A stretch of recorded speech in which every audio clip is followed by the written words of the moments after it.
Shalom Bapak Ibu Saudara, semua bisa mendengar suara saya dengan baik? Boleh angkat jempolnya? Puji Tuhan. Terima kasih untuk Ko David, Pak Dani yang sudah ngasih kesempatan buat saya.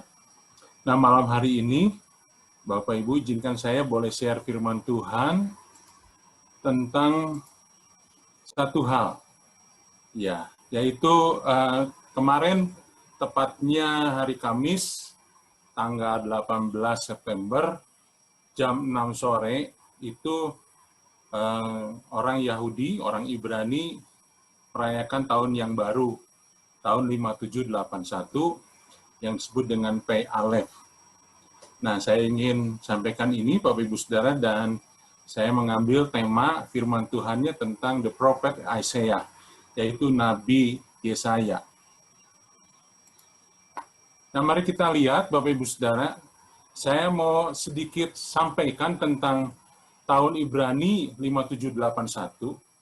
Ini bukan berarti saya ini jago tahun Ibrani, Bapak Ibu Saudara ya.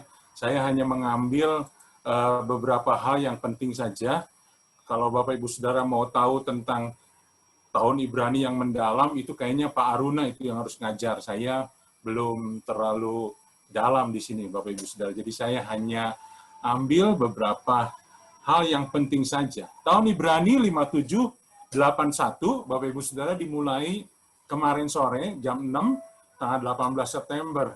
Kalau jam kita jam 6 sore, maksudnya jam 6 sore orang Ibrani ya, bukan jam 6 sore kita.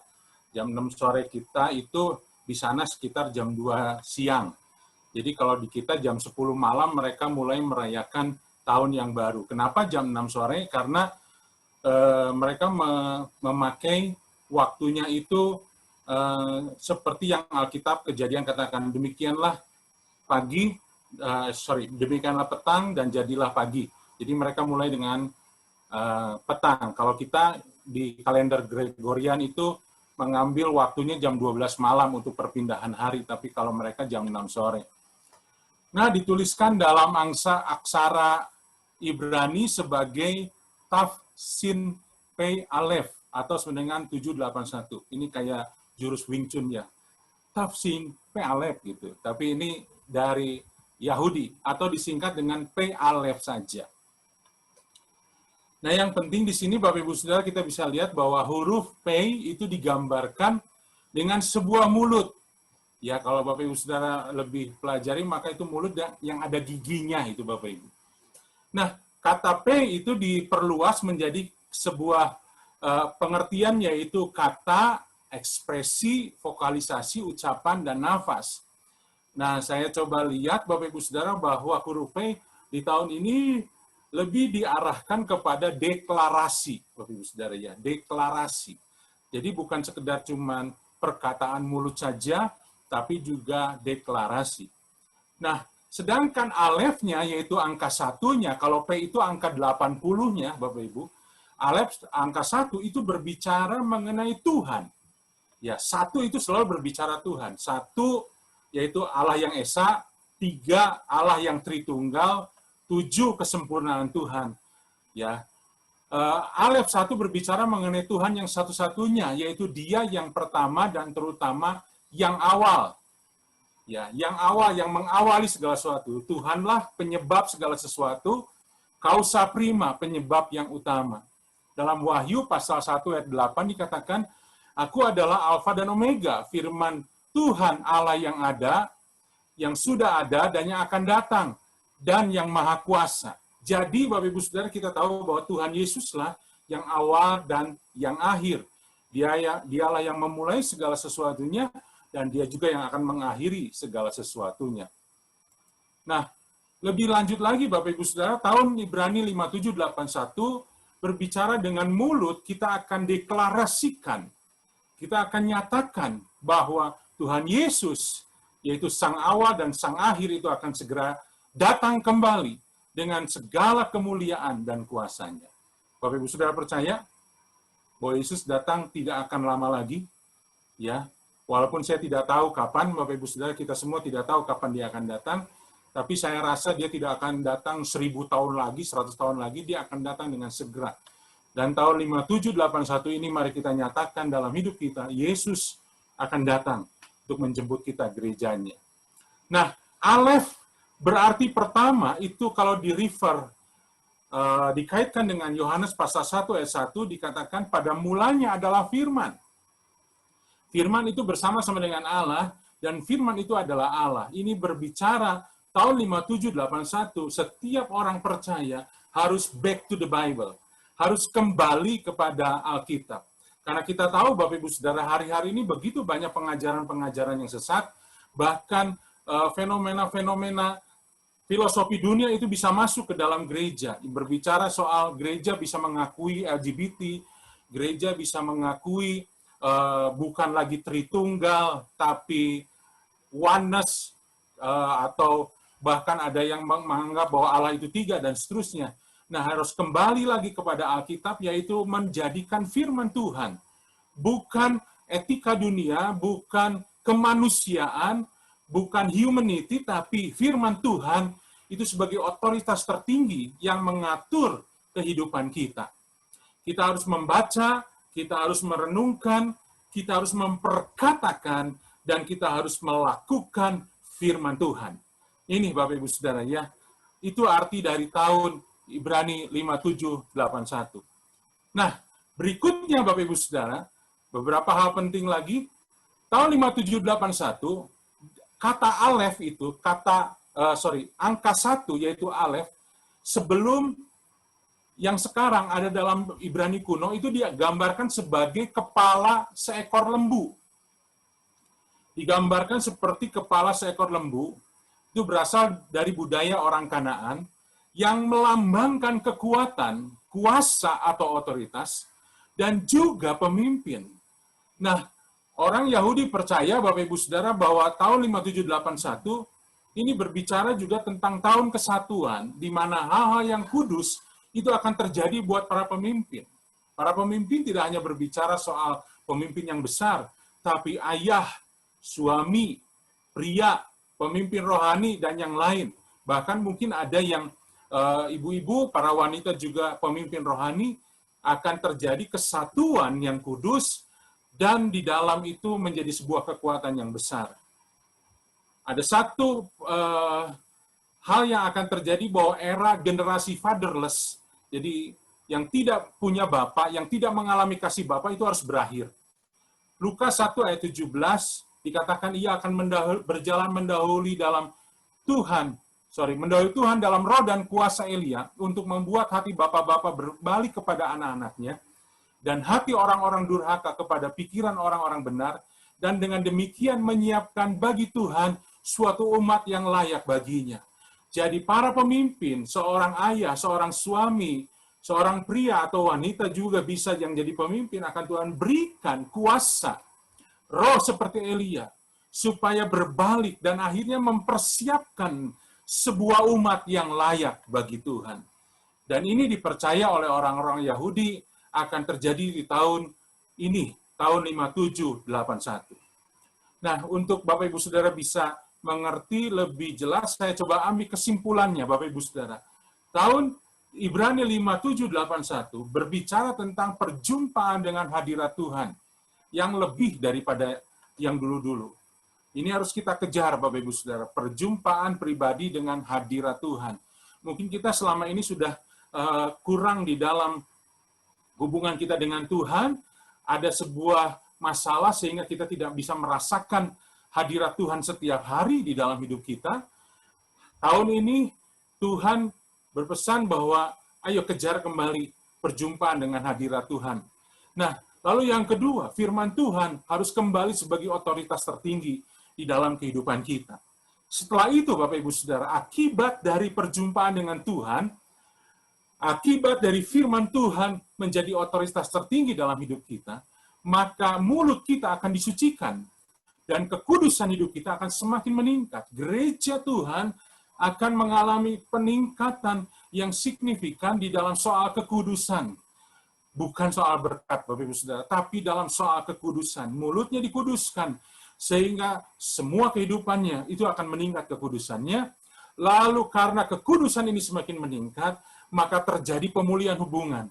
pemulihan hubungan dalam keluarga, pemulihan hubungan suami istri, pemulihan hubungan orang tua dan anak, pemimpin dengan bawahannya, pelayan-pelayan Tuhan, semua akan dipulihkan, dan akhirnya mulut yang sudah disucikan itu akan mendeklarasikan, ya, akan mendeklarasikan sesuatu. Yang tadi saya bahas adalah mendeklarasikan kedatangan Tuhan yang kedua kalinya.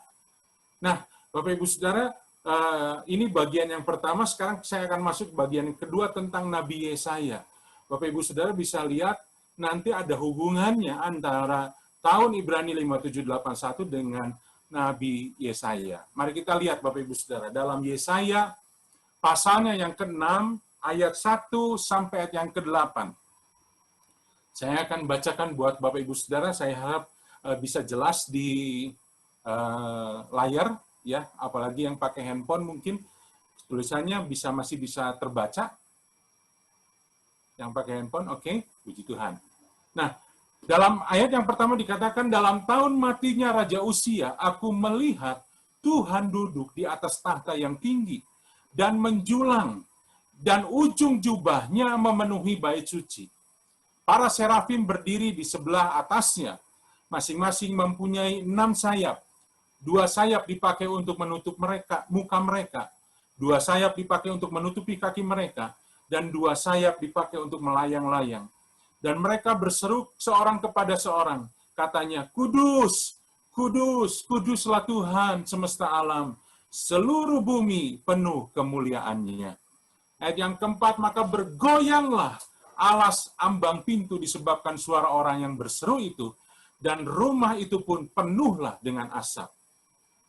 Lalu kataku, celakalah aku binasa, sebab aku ini seorang yang najis bibir, dan aku tinggal di tengah bangsa yang najis bibir.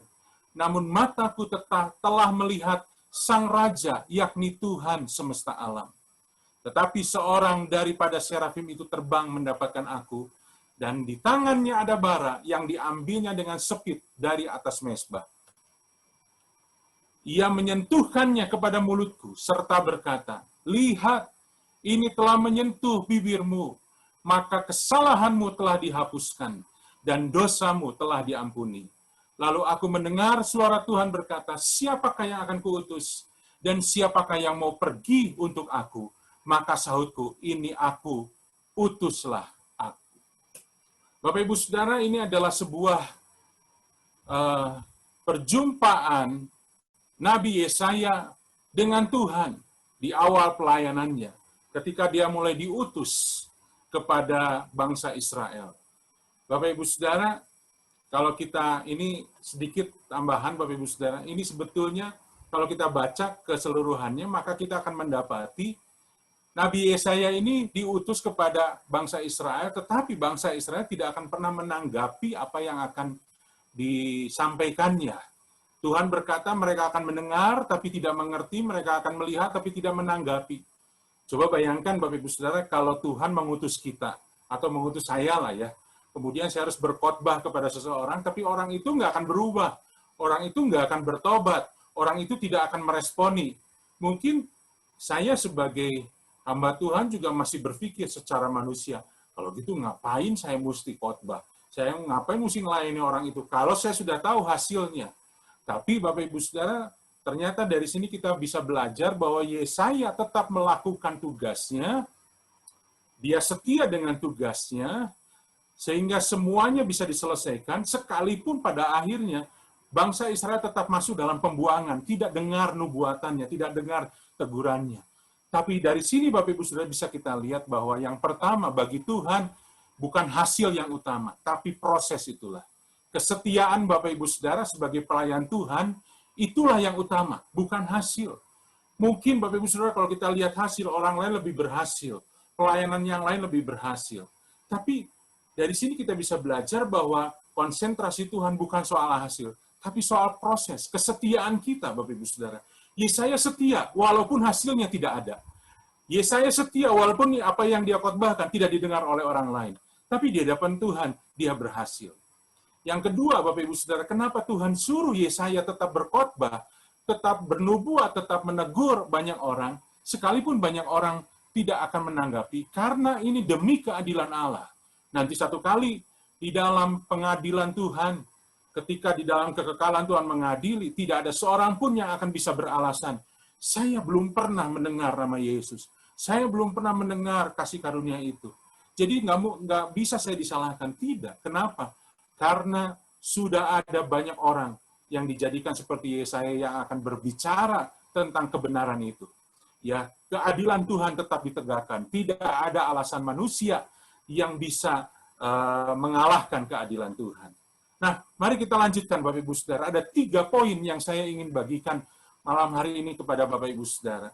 Di dalam ayat 1 dan ayatnya yang ketiga itu berbicara tentang aku melihat Tuhan, kudus, kuduslah Tuhan. Yesaya melihat Tuhan. Bapak Ibu Saudara tahu dalam perjanjian lama, yang namanya melihat Tuhan itu bukan sesuatu yang mudah, bukan sesuatu yang enak, Bapak Ibu Saudara. Karena sudah tertulis bahwa orang yang melihat Tuhan itu mati. Ya, karena manusia itu enggak kudus. Tuhan itu maha kudus. Jangankan melihat Tuhan, binatang yang naik ke Gunung Sinai aja, itu bisa mati seketika, Bapak Ibu Saudara. Musa pun hanya bisa melihat punggungnya Tuhan. Tapi Yesaya melihat Tuhan di dalam segala kemuliaannya. Dan itu yang menyebabkan dia menjadi takut. Dan seluruh serafim, malaikat itu berkata, kudus, kuduslah Tuhan. Di awal pelayanan, Yesaya berjumpa pribadi dengan Tuhan. Dan ini, Bapak Ibu Saudara, kalau kita kaitkan dengan tahun 5781, ini berbicara tentang hubungan kita dengan Tuhan Yesus. Di tahun ini, Bapak Ibu Saudara, kita harus perbaharui segala sesuatunya. Biarlah kita perbaharui hubungan kita dengan Tuhan Yesus. Mungkin ada di antara kita, termasuk juga saya, Bapak Ibu Saudara. Ya, firman Tuhan tajam seperti pedang yang tajam bermata 2, menusuk ke sana dan menusuk ke sini. Ini juga teguran buat saya. Bagaimana hubungan kita dengan Tuhan? Bagaimana persekutuan kita dengan Tuhan? Apakah sampai hari ini, Bapak Ibu Saudara dan saya masih mendengar tuntunan dan suara Roh Kudus? Ya, jangan sampai ada di antara Bapak Ibu Saudara yang berkata, emangnya Roh Kudus bisa bicara? Aduh, Bapak Ibu Saudara, itu satu hal yang harus kita ulangi lagi di dalam belajar kebenaran firman Tuhan. Kita harus mendengar tuntunan Roh Kudus. Kita harus mendengar suara Roh Kudus, Bapak Ibu Saudara. Hikmat Tuhan memang Tuhan berikan buat kita. Hikmat yang kita peroleh juga dari pengalaman hidup, dari pelajaran segala sesuatu. Mungkin kita punya, tetapi di atas semuanya, hikmat yang kita peroleh, Roh Kudus itu tetap ada di atas, Bapak Ibu Saudara. Tuntunan suara Roh Kudus, itulah yang paling utama di dalam hidup kita. Berapa banyak kita menghargai Roh Kudus, seberapa banyak kita menghargai Roh Kudus, seberapa banyak juga kita mendengar suara dan tuntunan Roh Kudus.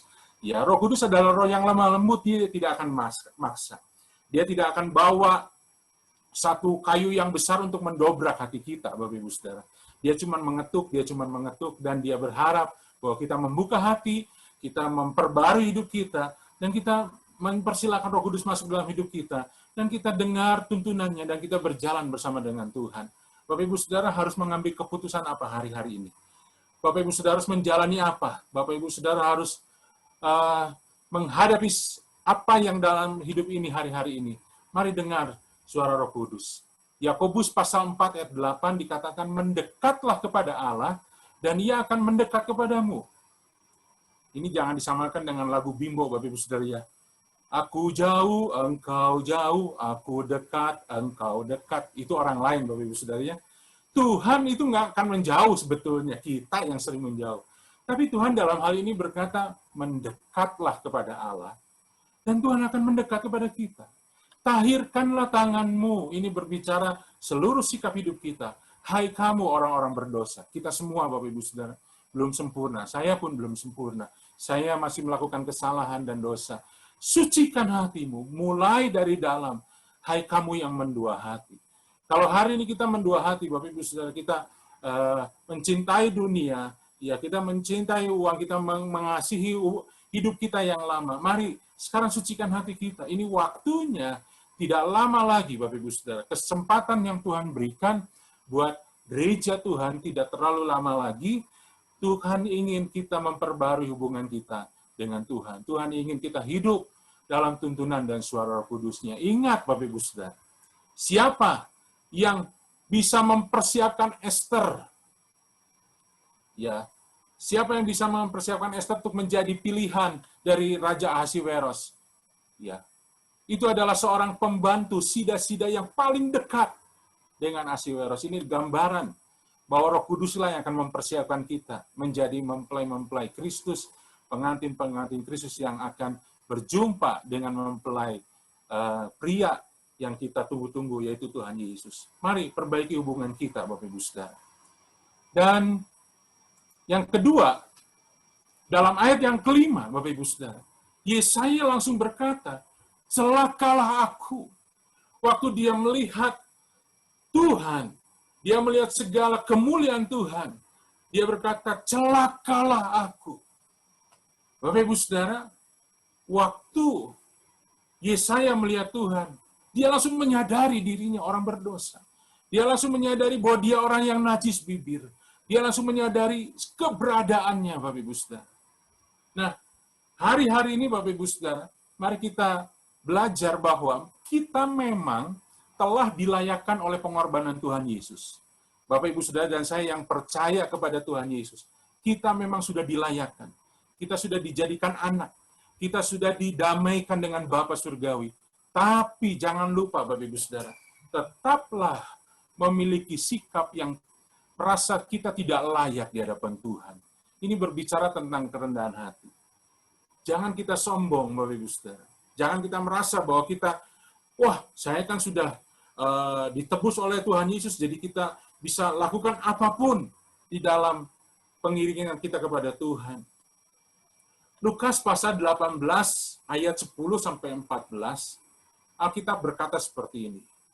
Ada dua orang pergi ke bait Allah untuk berdoa. Yang seorang adalah Farisi dan yang lain adalah pemungut cukai. Orang Farisi itu berdiri dan berdoa dalam hatinya begini. Ya Allah, aku mengucap syukur kepadamu. Karena aku tidak sama seperti semua orang lain. Aku bukan perampok, aku bukan orang lalim, aku bukan penjina, dan bukan juga seperti pemungut cukai ini. Dia nunjuk pemungut cukai yang ada di belakangnya. Aku berpuasa 2 kali seminggu. Aku memberikan persepuluhan dari segala penghasilanku. Bapak Ibu Saudara, ada dua orang pergi ke bait Allah. Dua-duanya tujuannya berdoa. Yang satu orang Farisi, yang satu lagi pemungut cukai. Orang Farisi itu berdiri dan dia mengagungkan dirinya di hadapan Tuhan. Aku puasa loh 2 kali seminggu. Bapak Ibu Saudara, puasa berapa kali seminggu? Mungkin rata-rata 1 kali seminggu ya, hari Sabtu aja. Itu pun cuma sampai jam 12 siang, Bapak Ibu Saudara ya. Kalau orang Israel itu bisa seharian penuh, 2 kali seminggu. Persepuluhan, kita tidak bisa membanggakan aku sudah memberikan persepuluhan dari segala penghasilanku. Tapi coba lihat berikutnya Bapak Ibu Saudara, ayat 13. Pemungut cukai itu berdiri jauh-jauh. Bahkan ia tidak berani menengadah ke langit. Melainkan ia memukul diri dan berkata, Ya Allah, kasihanilah aku orang berdosa ini. Ayat 14, Bapak Ibu Saudara, Tuhan Yesus sendiri yang berkata, orang ini pulang ke rumahnya sebagai orang yang dibenarkan Allah, dan orang lain itu tidak. Sebab barang siapa meninggikan diri, ia akan direndahkan. Barang siapa merendahkan diri, ia akan ditinggikan. Ingatkah Bapak Ibu Saudara dalam Matius pasalnya yang ke-7, kalau saya tidak salah, ayat 21-25, di mana pada akhir zaman akan banyak orang berkata, Tuhan, bukankah aku sudah melakukan ini dan itu? Aku sudah mengusir setan. Bukan diusir setan, aku sudah melakukan banyak mujizat. Aku sudah melakukan bunuh buat. Tapi ternyata jawabannya adalah, aku tidak kenal engkau. Kenapa Bapak Ibu Saudara? Ada banyak yang mengherankan. Berarti kan ini hamba-hamba Tuhan. Ini pelayan-pelayan Tuhan. Orang yang bernubuat bukan orang sembarangan. Orang yang bisa mengusir setan. Bukan orang sembarangan, Bapak Ibu Saudara. Yang bisa melakukan mujizat. Bukan orang sembarangan. Tapi kenapa? Kok mereka tidak diakui di hadapan Tuhan? Karena mereka membanggakan dirinya sendiri. Sama seperti si orang Farisi ini. Bapak Ibu Saudara, kalau kita bisa lakukan hal yang baik, itu bukan karena kita, itu semua karena kasih karunia Tuhan yang bekerja dalam diri kita. Biarlah kita tetap seperti pemungut cukai ini, yang merasa bahwa semuanya karena Tuhan. Nggak ada satupun di dalam hidup kita yang layak di hadapan Tuhan. Kalau kita layak hari ini, semua karena pengorbanan Tuhan Yesus. Kalau kita ini berkenan hari ini di hadapan Tuhan, semua juga karena Roh Kudus, Bapak Ibu Saudara. Supaya apa? Supaya kita yang merendahkan diri akan ditinggikan. Bahkan kalau kita lihat, Bapak Ibu Saudara, dalam Lukas 15 ayat 1 sampai 2, Alkitab berkata, para pemungut cukai dan orang-orang berdosa biasanya, lihat Bapak Ibu Saudara, pemungut cukai dan orang-orang berdosa biasanya datang kepada Yesus untuk mendengarkan dia. Siapa yang biasa datang kepada Tuhan Yesus untuk mendengarkan Tuhan Yesus? Ternyata bukan ahli agama, Bapak Ibu Saudara. Ternyata bukan orang-orang Yahudi, pemungut cukai. Orang-orang berdosa. Kenapa mereka yang datang? Karena mereka rasa, saya nggak layak, saya butuh. Saya butuh. Sedangkan orang-orang Farisi, orang-orang Yahudi, imam-imam kepala, mereka nggak butuh. Nggak butuh siapa Yesus, karena mereka sudah punya kebenaran mereka sendiri. Yang tanpa mereka sadari kebenaran itu tidak ada artinya di hadapan Tuhan. Bapak Ibu Saudara, rendahkan hati kita. Di tahun 5781 ini, apapun yang kita sudah lakukan di masa-masa yang lalu, jangan pernah menganggap itu adalah sebuah nilai yang baik dalam hidup kita. Tapi biarlah kita boleh tetap merendahkan hati kita di hadapan Tuhan. Kenapa? Karena semua itu berasal dari Tuhan. Biarlah kita jadi seperti bukan jadi pemungut cukai dan orang berdosa, bukan. Tapi jadi seperti pemungut cukai dan orang berdosa. Yang perlu, yang biasa datang kepada Yesus untuk dengar firman-Nya. Coba lihat, perhatikan Bapak Ibu Saudara, maka bersungut-sungutlah orang Farisi dan ahli-ahli Taurat. Orang-orang Farisi malah bersungut-sungut. Ya, Bapak Ibu Saudara, jadi kalau hari ini ada di antara kita yang bersungut-sungut, berarti dia adalah, ya terima kasih, mungkin jawabannya nggak kedengar, tapi ada di antara Bapak Ibu Saudara yang menjawab, dia adalah orang Farisi dan ahli Taurat. Tapi biar kita jadi seperti pemungut cukai dan orang berdosa yang biasa, rindu, butuh, dan datang kepada Yesus untuk mendengarkan dia. Jadi, Bapak Ibu Saudara, hiduplah dalam pertobatan. Hiduplah dalam pertobatan. Rendahkanlah dirimu di hadapan Tuhan, dan ia akan meninggikan kamu. Ada satu hal, Bapak Ibu Saudara, yang saya ingin sharing ya, tentang pengampunan ini, Bapak Ibu Saudara ya. Ini sedikit keluar jalur sedikit, Bapak Ibu Saudara, tapi ini saya ingat, jadi saya ingin bagikan. Nah, hari-hari ini saya melihat bahwa banyak orang percaya itu sudah mengerti soal pengampunan. Dan terbukti saya sering kali mendengar, Bapak Ibu Saudara, ada jemaat, bahkan pelayan-pelayan Tuhan berkata, saya mengampuni dia sih Pak. Dia sudah melakukan hal yang tidak baik buat saya. Saya mengampuni dia Pak. Saya mengampuni segala kesalahannya. Dia mengkhianati saya Pak. Lalu apa yang Bapak atau Ibu lakukan? Saya mengampuni dia. Wah, puji Tuhan, saya senang Bapak Ibu Saudara. Puji Tuhan, ya, sekarang orang Kristen sudah bertumbuh. Ya, tidak lagi simpan kemarahan, tidak lagi balas dendam, tapi mau mengampuni.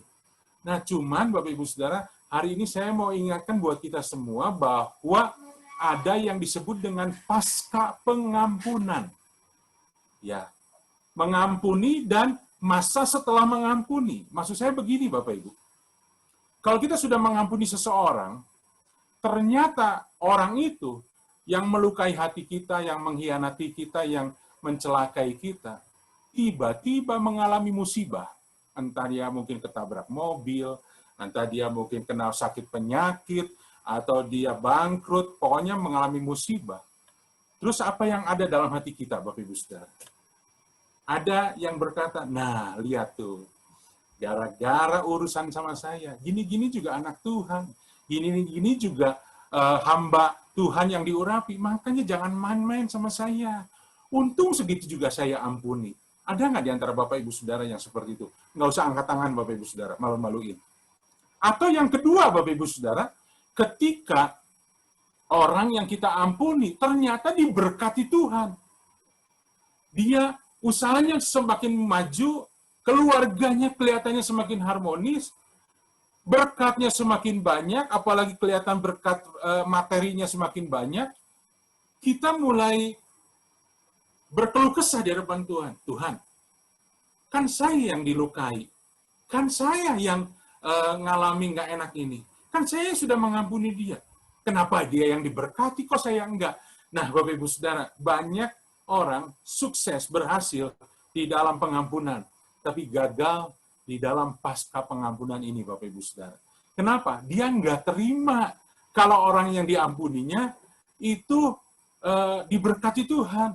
Tapi dia puas kalau yang diampuninya itu ternyata mengalami kesulitan, Bapak Ibu Saudara. Hari ini mari kita belajar, Bapak Ibu Saudara, bahwa ketika kita sudah mengampuni, ya mengampunilah. Sama seperti Tuhan Yesus. Ketika dia sudah mengampuni, bahkan orang yang menyalibkan dia pun diampuni, orang itu masuk surga, ya Tuhan terima juga, Bapak Ibu Saudara. Tuhan kan tidak pernah berkata, kamu dulu yang nyakiti saya, yang menyiksa saya, kamu nggak boleh masuk surga. Kan Tuhan tidak seperti itu. Mari kita belajar, Bapak Ibu Saudara, bahwa apapun yang kita alami setelah pengampunan, yaitu adalah semua kedaulatan Tuhan. Yang kita lihat adalah kita beres di hadapan Tuhan. Itu yang kedua, Bapak Ibu Saudara. Mari kita lihat sekarang yang ketiga. Ini berbicara soal bara. Bara, ayat 6-7.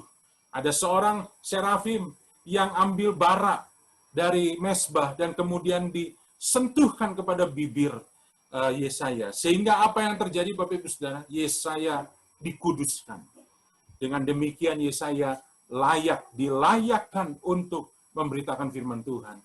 Sebabnya hari-hari ini tahun 5781 akan banyak terjadi di mana Bapak Ibu Saudara akan disentuh dengan bara api. Bukan hal yang enak. Kalau Bapak Ibu Saudara nggak percaya, setelah selesai Zoom ini, ambil korek api, coba sentuhkan kepada bibir saudara. Kalau ada yang berkata, enak sekali Pak, wah itu saya pikir harus dibawa ke psikiater ya. Nggak enak Bapak Ibu Saudara. Mungkin bibir Yesaya jadi jeding. Jeding itu bahasa Ibrani Bapak Ibu Saudara ya. Apa ya bahasa Indonesianya ya, kalau ada yang tidak tahu. Jeding itu. Pokoknya bibirnya jadi bengkak gitu Bapak Ibu Saudara. Bibirnya melepuh. Bibirnya rusak. Nggak enak, sakit. Mungkin Bapak Ibu Saudara ada banyak orang bertanya, Pak, kita kan orang yang melayani Tuhan, kita kan orang yang hidupnya berusaha untuk melakukan kebenaran firman Tuhan. Tapi kenapa ya? Tuhan datangkan masalah demi masalah, ada yang nggak enak. Bapak Ibu Saudara, kalau kita benar di hadapan Tuhan, tapi Tuhan datangkan segala sesuatu, bersyukur. Kenapa? Kita sedang dimurnikan.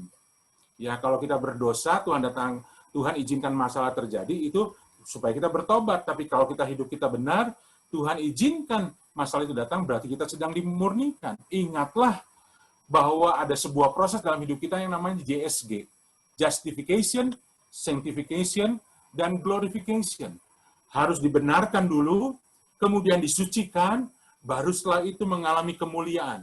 Justification itu adalah pembenaran. Sanctification itu pengudusan. Glorification adalah pemuliaan. Kita tidak akan dimuliakan kalau tidak pernah dibenarkan, kalau tidak pernah dikuduskan. Ini proses yang harus kita hadapi di dalam kehidupan kita. Tahun 5781 ini berbicara tentang pemurnian kita, Bapak Ibu Saudara. Kita sudah mengalami hal yang tidak enak. Ya, kita kehilangan gembala yang kita kasihi. Kita kehilangan beberapa hamba-hamba Tuhan yang dulu menyertai kita. Kita kehilangan teman, kita kehilangan segala sesuatu. Bahkan mungkin ada di antara Bapak Ibu Saudara yang mungkin merasa kehilangan kesehatan, kehilangan dalam hal keuangan, Bapak Ibu Saudara. Kalau kita hidup benar di hadapan Tuhan, jangan mengeluh, ini memang tahun pemurnian, di mana Tuhan bukan cuma membaptis kita dengan air, dengan Roh Kudus, tapi juga dengan api. Supaya pada akhirnya apa, Bapak Ibu Saudara? Yakobus 3, ayat 2-3. Sebab kita semua bersalah dalam banyak hal. Barang siapa tidak bersalah dalam perkataannya, ia adalah orang yang sempurna, yang dapat juga mengendalikan seluruh tubuhnya. Kita mengenakan kekang pada mulut kuda, sehingga ia menuruti kehendak kita. Dengan jalan demikian, kita dapat juga mengendalikan seluruh tubuhnya. Supaya apa, Bapak Ibu Saudara, kita dikuduskan? Kita mungkin dalam tanda petik dilukai oleh setiap hal yang Tuhan izinkan dalam hidup kita. Supaya kita disempurnakan, tidak bersalah, dan kita bisa dikendalikan oleh Tuhan di dalam kehidupan kita. Sedikit Bapak Ibu Saudara, definisi yang namanya najis bibir itu apa? Definisinya adalah mengatakan hal yang salah dan tidak mengatakan hal yang benar. Yakobus 4 ayat 17 berkata, jadi jika seorang tahu bagaimana ia harus berbuat baik, tetapi tidak melakukannya, ia berdosa. Najis bibir berbicara kita mengatakan hal yang salah.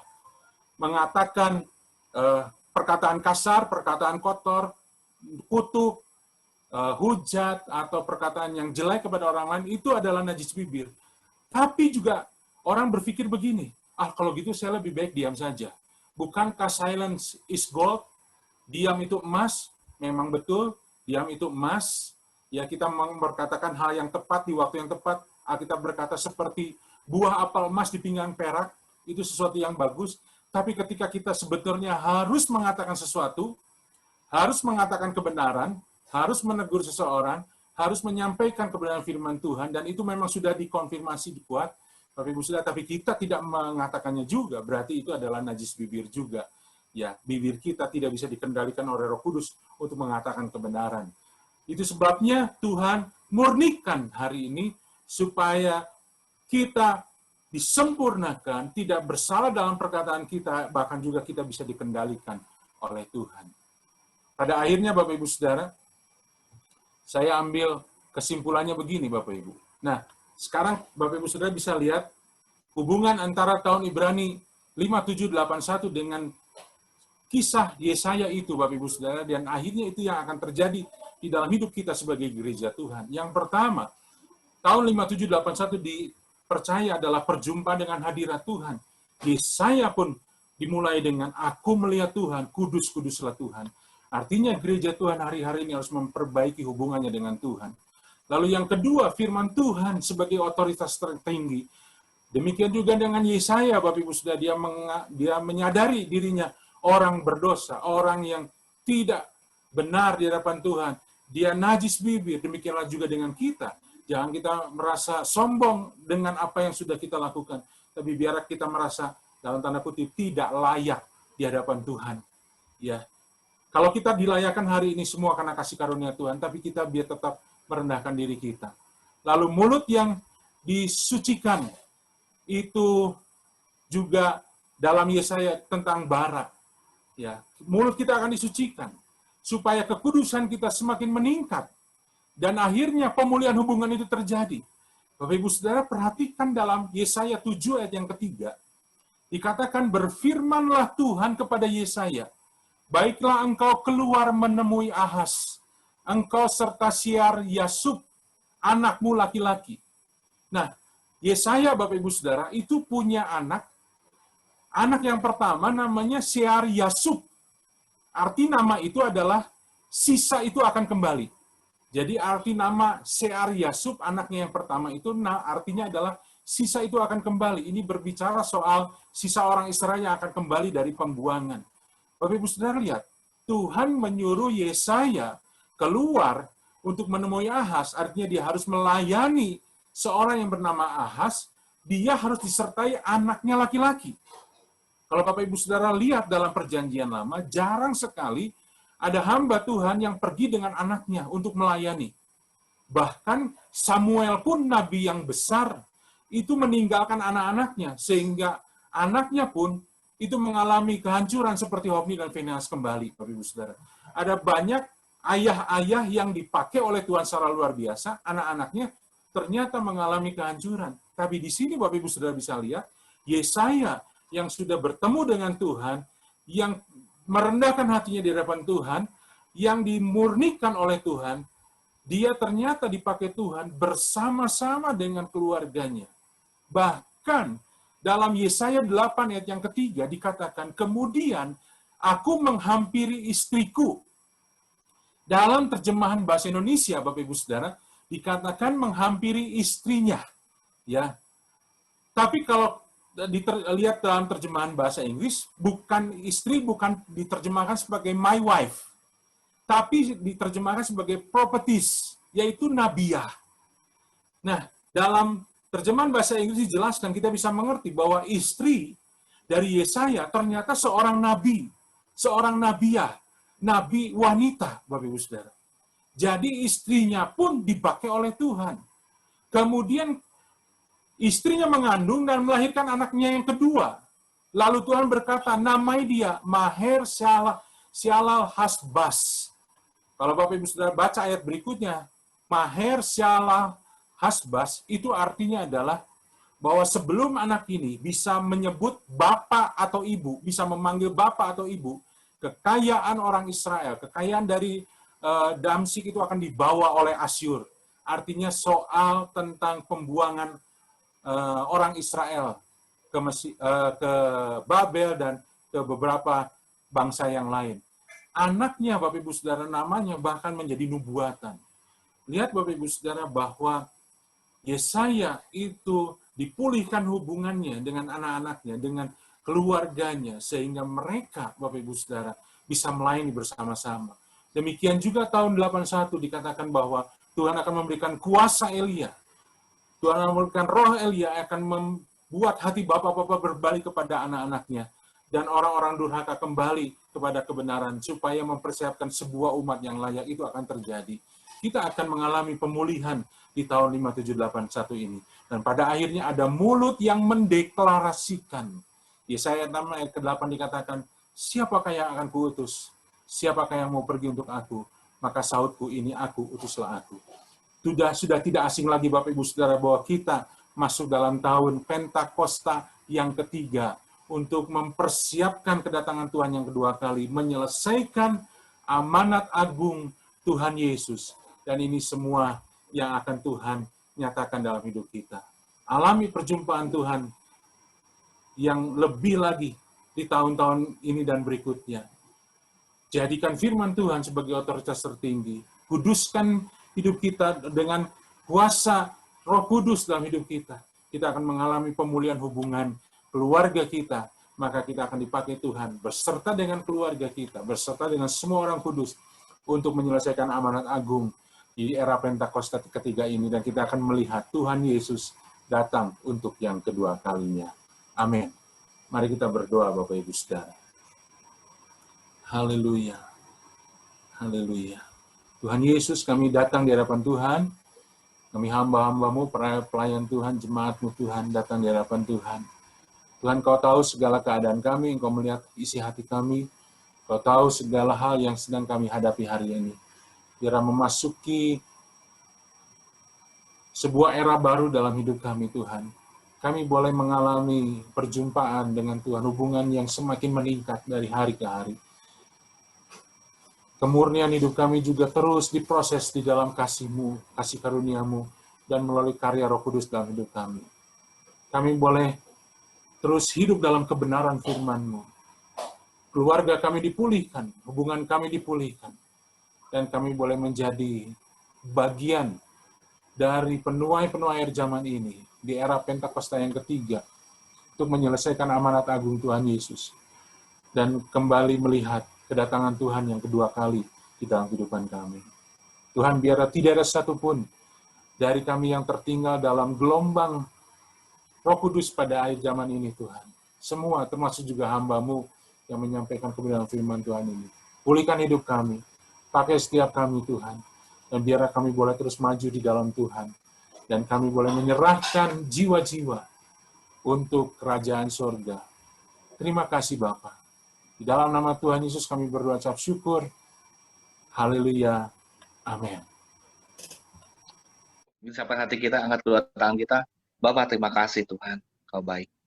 Ya, terimalah berkat yang melimpah-limpah, yang terbaik dan terindah adalah Bapa kita di surga. Amin. Cinta kasih pribadi Yesus Kristus Tuhan, kuat kuasa, pengurapan, penghiburan dan penyertaan Roh Kudus, menyertai kita mulai saat ini sampai kekal selamanya. Dan iman kita sama-sama katakan, amin. Amin. Amin. Oke, makasih ya Pak Uung, Pak Budi, Pak Dadan, Ya, rekan-rekan Ya, semua.